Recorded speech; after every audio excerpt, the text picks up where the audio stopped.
Yes, I think you can compare property to equities in some ways. I think both of those asset classes have shown themselves to be very good at protecting the purchasing power of clients' money.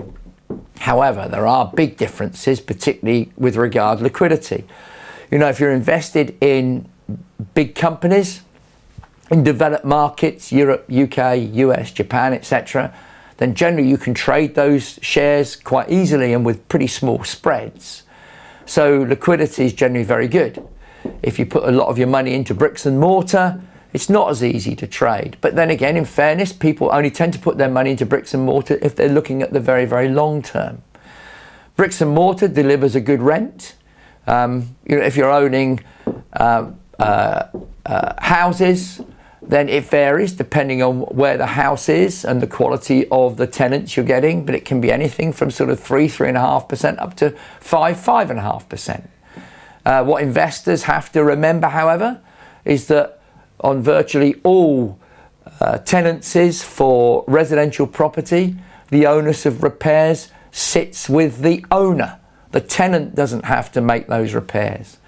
So out of the rental income, the buy-to-let investor has to fund the upkeep on the property, making good, developing it, decorating it, etc.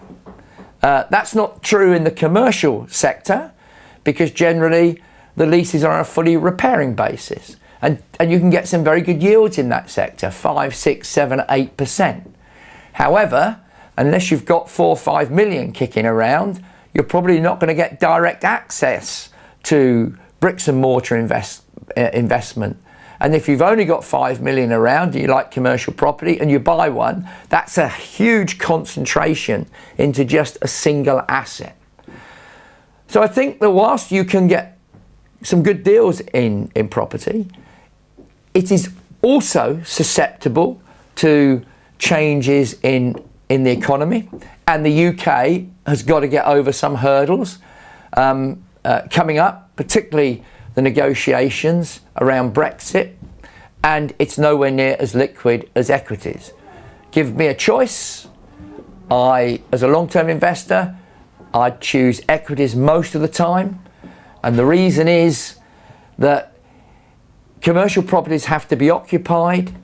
I would rather invest in the tenants that are occupying them than the properties that they occupy. Because in a way, if the tenants don't do well, the bricks and mortar won't do well anyway, and I do like liquidity.